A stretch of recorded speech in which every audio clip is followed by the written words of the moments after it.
በእርግዝና ወቅት እናቶችም ሆኑ አባቶች በጉጉት ከሚጠብቋቸው ትልልቅና የማይረሱ አጋጣሚዎች አንዱ በማህፀን ውስጥ ያለውን አዲስ ህይወት ወይንም የፅንሱን የልብ ምት ለመጀመሪያ ጊዜ የሚሰሙበት አጋጣሚ ነው።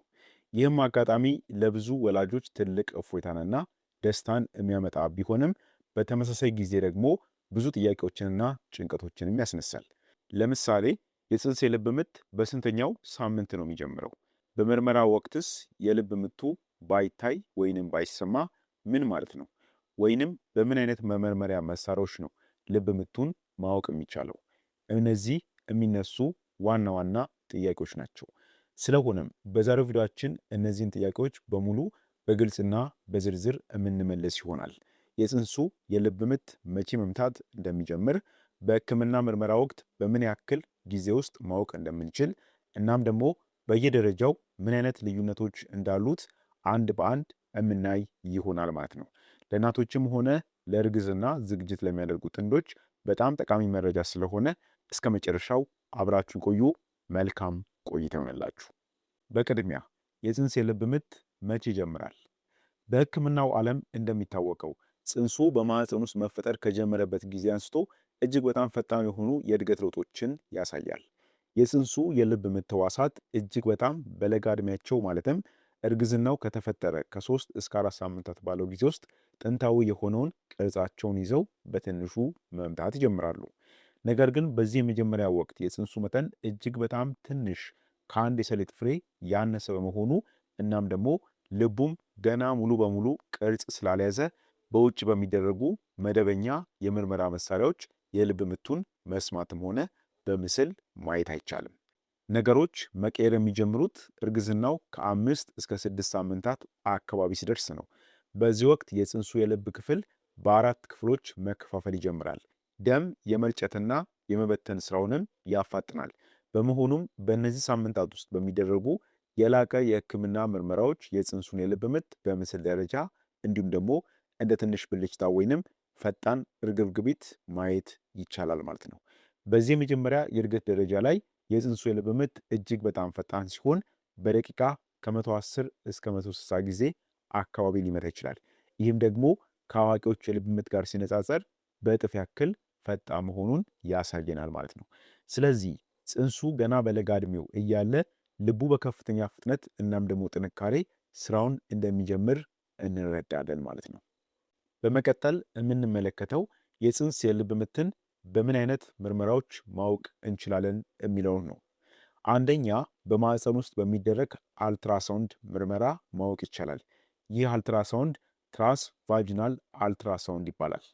በእርግዝና መጀመሪያ አካባቢ የፅንሱን የልብ ምት በትክክልና ቀድሞ ለማወቅ ከሚረዱ ምርመራዎች መካከል የመጀመሪያው በማህፀን በኩል የሚደረገው የፎቶ ወይንም የምስል ምርመራ ነው። ይህ የምርመራ አይነት አብዛኛውን ጊዜ ጥቅም ላይ የሚውለው በእርግዝናው የመጀመሪያዎቹ ሳምንታት ማለትም ከ5ኛው ግማሽ እስከ 6ኛው ሳምንታት ባለው ጊዜ ውስጥ ነው። በዚህ ወቅት ፅንሱ እጅግ በጣም ትንሽ በመሆኑ በሆድ ላይ በሚደረግ መደበኛ ምርመራ የልብ ምቱን ለማየት አስቸጋሪ ሊሆን ይችላል። በማህፀን በኩል በሚደረገው ምርመራ ግን የመመርመሪያው መሳሪያ በቀጥታ ወደ ማህፀን አቅራቢያ ስለሚሆን ገና በማደግ ላይ ያለውን የፅንስ እንቅስቃሴ እናም ደግሞ እጅግ በጣም ትንሽ የሆነችውን የልብ ምት በጥራትና በግልጽ ለማየት ያስችላል። በዚህ ምርመራ ወቅት የጤና ባለሙያዎችም የልብ ምቱን በስክሪን ወይንም በምስል ላይ እንደ ትንሽ ፈጣን ብልጭታ ይመለከቱታል። በተጨማሪም ይህ ምርመራ እርግዝናው በትክክል በማህፀን ውስጥ መኖሩን እናም ደግሞ የፅንሱን ትክክለኛ የእድገት ደረጃ ለመለካት ከፍተኛ ጥቅም ይሰጣል ማለት ነው። ሁለተኛው ሁላችሁም የምታውቁት በሆድ ላይ በሚደረግ መደበኛ አልትራሳውንድ ነው። አብዶሚናል አልትራሳውንድ ይባላል። ሁለተኛውና በህክምና ተቋማት ውስጥ በብዛት የተለመደው የመመርመሪያ መንገድ ደግሞ በሆድ ቆዳ ላይ በሚደረግ መደበኛ የፎቶ ወይንም የምስል ምርመራ የሚከናወን ነው።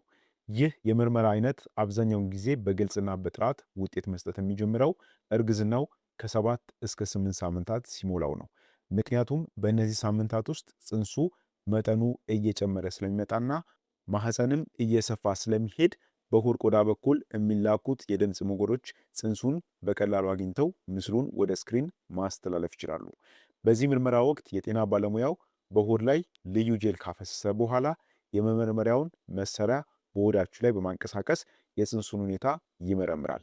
በእነዚህ ሳምንታት ማለትም ከ7 እስከ 8 ሳምንታት ባለው ጊዜ ውስጥ በሚደረግ ምርመራ የጽንሱን አካል በግልጽ ማየት ከመቻሉም በላይ የልቡን ፈጣን ምት በስክሪኑ ላይ በደንብ መመልከት ይቻላል ማለት ነው። ከዚህ በተጨማሪም ዘመናዊ የምስል መመርመሪያ መሳሪያዎች የልብ ምቱን በምስል ማሳየት ብቻ ሳይሆን የልቡን እንቅስቃሴ ድምፅ አጉልተው እናቶችና አባቶች በቀጥታ እንዲሰሙት የማድረግ አቅምም አላቸው።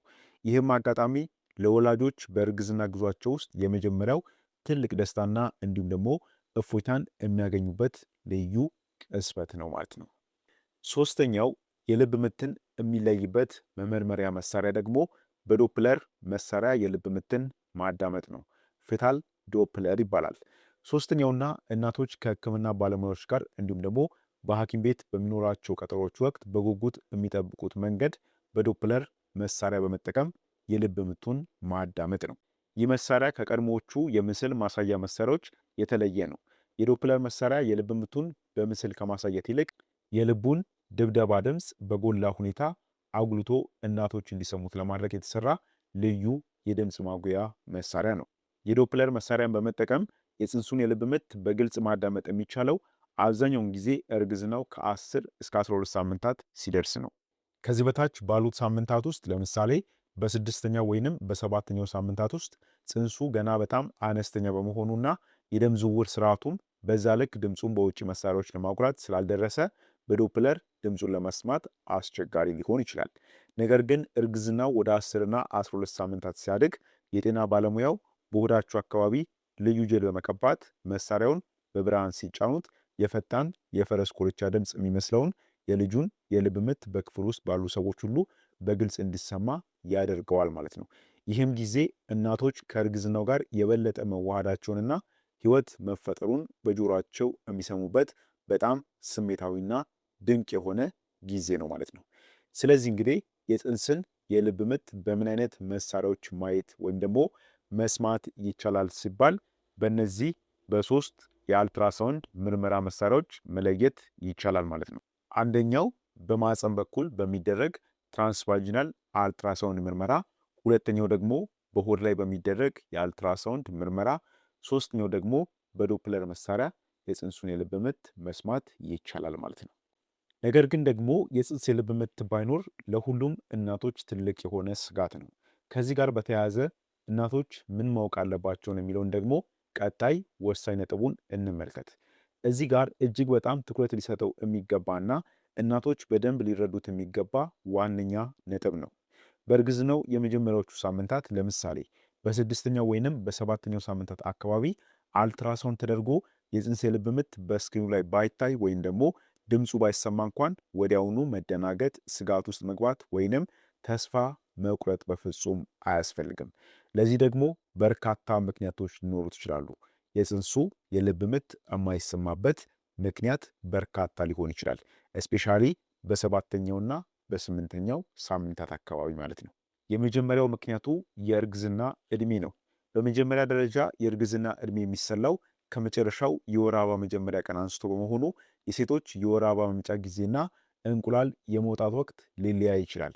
በመሆኑም እናትየው 6 ሳምንታት ሆኖኛል ብላ ብታስብ እንኳን በትክክለኛው የጽንስ አፈጣጠር ስሌት ጽንሱ ገና 4 ወይንም 5 ሳምንቱ ሊሆን ይችላል። ጽንሱ ከታሰበው ዕድሜ ያነሰ በሚሆንበት ጊዜ ደግሞ የልብ ምቱ ገና በምስል መመርመሪያ መሳሪያዎች ላይ መታየት አልደረሰም ማለት ነው። በዚህ ምክንያት የጽንሱን የልብ ምት መስማት አይቻልም ማለት ነው። ሁለተኛው ምክንያት ደግሞ የማህፀን አቀማመጥ ወይንም የእናትየው የሆድ ግድግዳ ውፍረት ሊሆን ይችላል። የማህፀን አቀማመጡ ወደ ኋላ ያዘነበለ ከሆነ ወይንም በሆድ ላይ ያለው የስብ መጠን ከፍ ያለ ከሆነ በሆድ ላይ በሚደረግ መደበኛ የምስል ምርመራ የጽንሱን የልብ ምት በግልጽ ለማየት ጥቂት ተጨማሪ ሳምንታትን ሊጠይቅ ይችላል። ይህ ማለት የእናትየው ሆድ ላይ ስብ ካለ ማለት ነው። በእነዚህ ምክንያቶች የተነሳ የሕክምና ባለሙያዎችም የልብ ምት ባላዩበት ወቅት ወዲያውኑ ውሳኔ አይሰጥም። ይልቁንም እናትየው ምንም አይነት የደም መፍሰስ ወይንም የጽኑ ህመም ምልክት ካልታየባት ከ1 እስከ 2 ሳምንታት በሚሆን ጊዜ ውስጥ ተመልሳ እንድትመጣ ይደረጋል ማለት ነው። ማለትም 2 ሳምንታት ድጋሜ ይሰጣል ማለት ነው። በሁለተኛው ቀጠሮ ወቅትም በሚደረገው ምርመራ አብዛኛውን ጊዜ የጽንሱን እድገት ጨምሮ እንዲሁም የልብ ምቱ በግልጽ ወጥቶ ይታያል ማለት ነው። ስለዚህ በእርግዝና መጀመሪያ አካባቢ የሚደረጉ የምስል ምርመራዎች ዋና ዓላማቸው የፅንሱን ሕይወት ማረጋገጥ ብቻም ሳይሆን እርግዝናው በትክክል በማህፀን ውስጥ መኖሩን፣ መንታ ወይንም ከአንድ በላይ ፅንስ መኖር አለመኖሩንና ትክክለኛውን የእርግዝና ሳምንት ለመወሰን ጭምር መሆኑን መገንዘብ ያስፈልጋል ማለት ነው። በአጠቃላይ ጠቅለል ላደርግላችሁ የፅንስ የልብ ምት መቼ ይታወቃል ለሚለው ጥያቄ መልሱ እንደተጠቀምነው የመመርመሪያ መሳሪያ አይነትና እንዲሁም ደግሞ እንደ እርግዝናው ትክክለኛ ሳምንት ሊያንስ ወይንም ሊረዝምባችሁ ይችላል። በማህፀን በኩል በሚደረግ ምርመራ ከአምስተኛው ግማሽ እስከ ስድስተኛው ሳምንታት ባለው ጊዜ ውስጥ በሆድ ላይ በሚደረግ መደበኛ ምርመራ ማለትም የሆድ አልትራሳውንድ ማለት ነው ከ7 እስከ 8 ሳምንታት ባለው ጊዜ ውስጥ የልብ ምቱን በምስል ደረጃ በግልጽ ማየት ይቻላል ማለት ነው። በሌላ በኩል ደግሞ በሕክምና ክሊኒኮች ውስጥ በዶፕለር መሳሪያ የልብ ምቱን በድምፅ ለማዳመጥ እርግዝናው ከ10 እስከ 12 ሳምንታት እስኪደርስ መጠበቅ አስፈላጊ ነው ማለት ነው። በዋነኛነት ማንኛውም ነፍሰ ጡር እናት ወይንም ለእርግዝና ዝግጅት የሚያደርጉ ጥንዶች የፅንሱን ትክክለኛ እድገትና የጤና ሁኔታ ለመከታተል በቅድመ ወሊድ የሕክምና ክትትል ወቅት በየጊዜው በጤና ተቋማት በመገኘት የባለሙያ ምክርና ምርመራ ማድረጋቸው እጅግ አስፈላጊ ነው። የመጀመሪያ አካባቢ ባይታይ እንኳን በባለሙያው የሚሰጠውን ቀጠሮ በትዕግስት መከተል ይገባል። ስለሆነም ለዛሬ ያዘጋጀሁላችሁ መረጃ ይህንን ይመስል ነበር። ይህ መረጃ ጠቃሚና ሁሉም እናቶች ማወቅ ያለባቸው ስለሆነ ቪዲዮን በቅንነት ሼር አድርጉላቸው። ለዛሬ በዚያ በቃው። በቀጣይ ደግሞ አስተማሪ በሆነ ወይም ደግሞ እናንተ እንድሰራላችሁ በምትፈልጉት ማንኛውም የጤና መረጃ ላይ የምንመጣ ይሆናል። ለዛሬ በዚህ ብቃን። በቀጣይ አስተማሪ ቪዲዮ እስከምንገናኝ በጤና ቆዩልኝ። ቸር ሰንብቱ።